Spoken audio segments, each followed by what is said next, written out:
Yo, what's up, guys? So, welcome to day 10 now of this 30-day vocabulary challenge. I can't believe I'm 10 days in already.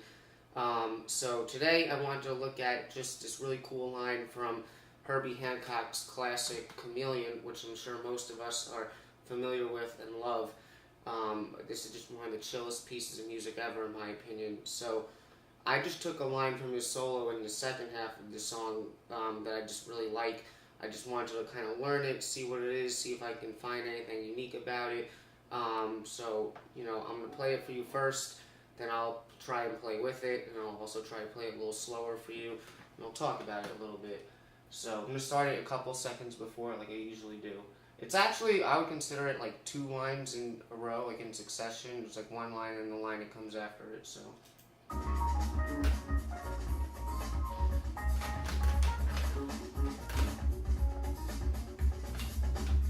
Alright, it's right now.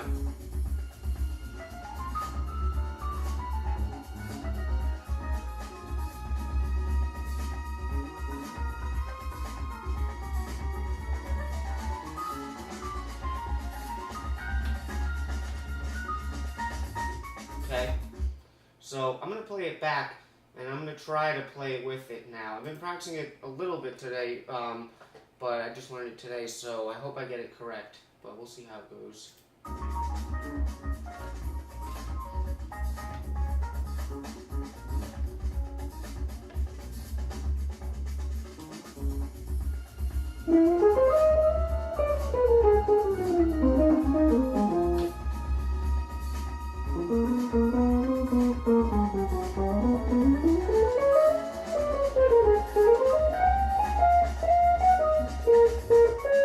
Okay, that was pretty good. So let me just play it now for you by myself, maybe a little bit slower. And this is coming in on like the upbeat of beat 2. Now, the tempo, those runs are more like 16th notes, they're not 8th notes. 1, 2, 3, and a 4, and a 1, and a... So that's kind of like when he's doing those runs, that's the rhythm we're working with here. So I think it's actually kind of coming in on the last 16th note of beat 2, or like the 8th note, like the upbeat of beat 2, one of those. So it's like 1, 2.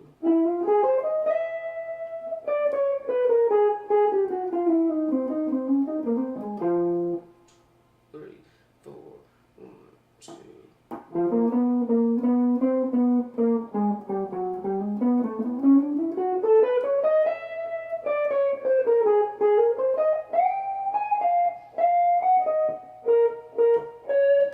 Right? So, it's actually a really cool line, alright? Now, every day when I do these videos, like I've been saying, the point is to try and extrapolate a concept out of them to really apply to my own playing. But sometimes, I just picked this line because I like it today. I'm really trying to think about it right now to pull something out of it that I like, but, or that's new and unique to me. There's a couple of things I could say, but, today might not be like a really unique concept or anything per se, but I'll just talk about it, give my opinions. So, most of you probably know that this song is kind of just a modal type jam or a static harmony thing with like a B flat minor type vibe. You can see it as like B flat minor, B flat 7. Really, you don't even have to assign like a quality to it, meaning like minor or dominant. When you have these modal jams sometimes, I like to kind of think of them like it's just like your tonic center, and you can switch up the different modes and sounds that you use over it, but as long as your tonic is consistent, that's what kind of grounds it all and centers everything, like, I guess, pulls all your lines together. So, basically, we're going to be looking at this mainly in the context of B flat minor. Right? So, one thing that he does a lot in his solo, which isn't anything new to me, is he kind of does the whole like sidestepping thing, or when he goes to the key or the scale that's up a half step from the original tonic center to kind of basically create some tension and then resolve it by moving it back down a half step to kind of bring it back. It's just a very common and great tension and release concept that you can do. That's not necessarily anything new to me, but that's apparent in these lines here. So, where he's kind of starting with like this F minor minor 7 shape sliding into the root there. But F minor relates to B flat minor. And also, if you're a guitar player watching this, if you're thinking B flat Dorian, you can kind of think like this C Phrygian shape. That's where this is coming from. Because, you know, with guitar players, you can think in terms of shapes or scale patterns. So C Phrygian is obviously related to B flat Dorian. So what he's doing is he's starting with that shape, and then he shifts up a half step, which is exactly what I was just saying. So he's kind of shifting up in a way to like a B minor or like a B tonic center. Okay, now what he's doing when he's descending here, that would be like a B Dorian coming from that scale. Now this note is not part of a B Dorian. In relationship to B, it would actually be the major 7. So it would almost be implying like a B melodic minor if you wanted to get technical about it.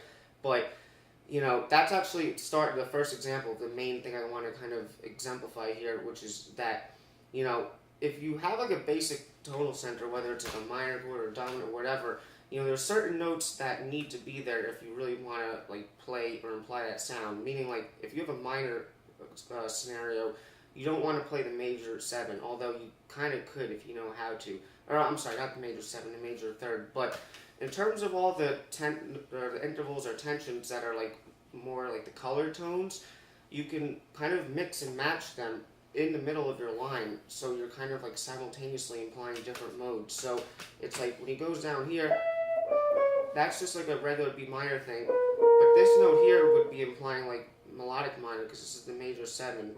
So now here he's going down chromatically. Okay, and then the chromatic is something that he's using as a way to kind of approach the original key center, going back to B flat there. So he's going, and then from here, which that I kind of see is another like F minor type line, but F minor kind of relates to B flat minor. So when he does that chromatic, he's using it to navigate his way back down a half step. So that first line again.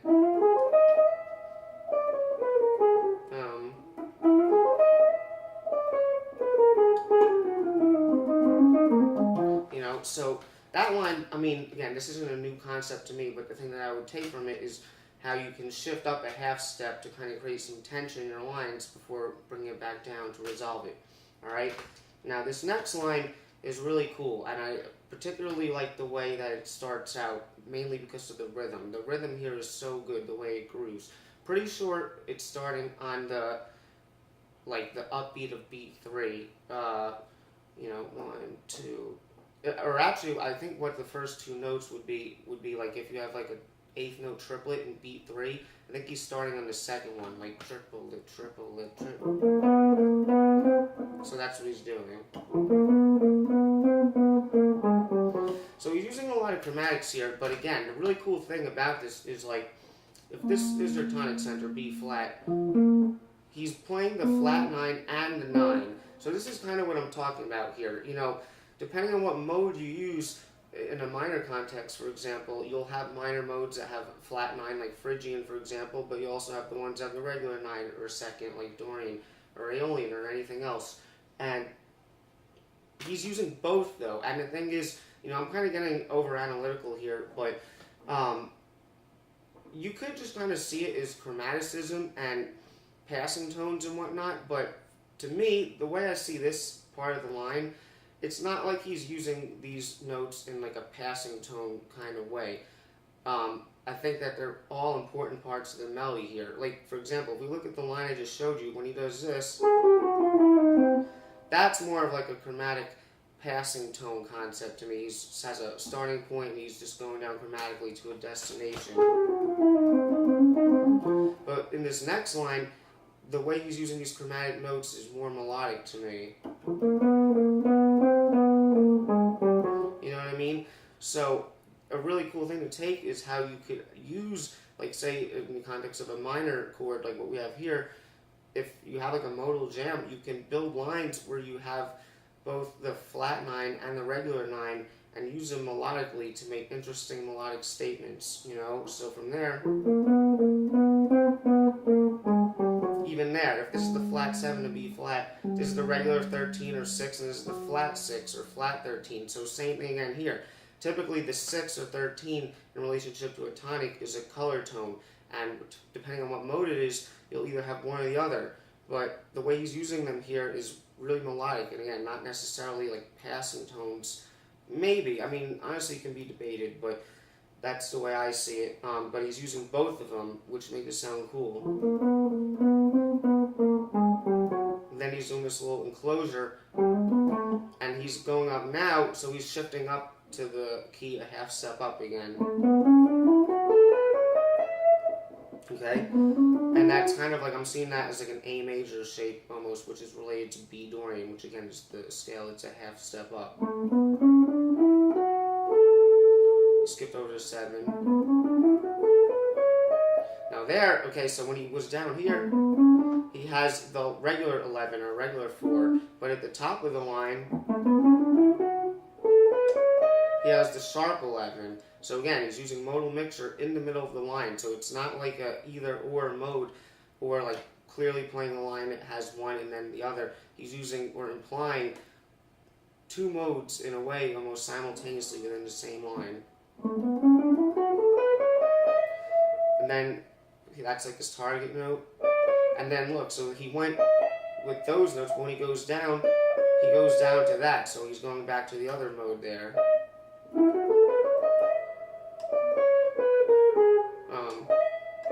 Now he's going, now when he goes to that, that signifies to me that he's going back down a half step, because he's got the B flat there, and that would be the flat 7, and that would be the, I'm sorry, the 9, the tonic, and then the flat 7. So that's when he shifts back down a half step. So, and then he's doing a little, which is just related to B flat minor. And then he's just going to finish the line off. Now those notes, in relationship to B flat minor, signify Dorian, because you got the natural 6 there. But then he goes down a half step, or a whole step, does the same thing. And that note, the flat 6 now, signifies more of like a Aeolian sound. So again, he's using two different modes, minor modes, one after the other within the same line. Okay? And then he just ends the line with a little B flat going to the minor 3rd. Okay, so today it was hard for me to kind of collect my thoughts. I'm a little tired, but I think that it's a really cool line that, regardless, I'm sure most of you guys would enjoy the fact that I broke down this line today. And again, that's like the main thing that I would take from this. If I was to pull a concept from this and apply it to my own playing and with my own examples, I would try to make lines, like, especially in a modal context, because if you are playing more like bebop or a lot of chord changes, as long as you outline the changes in a bebop scenario, the chord progression itself will kind of convey like the tension, release, and the direction of the lines. Doesn't mean that you can't do hip modal mixture type stuff in those types of scenarios as well, but when you have like more of a static harmony thing going on, you can do things like he's doing here, where he's kind of going back and forth between different modes and kind of showing you that if you look at mainly like the color tones, like the 9s, 11s, and 13s, that you can play around with both of them within the same line again. So kind of being repetitive about it, but I'll just play the line for you one more time. So.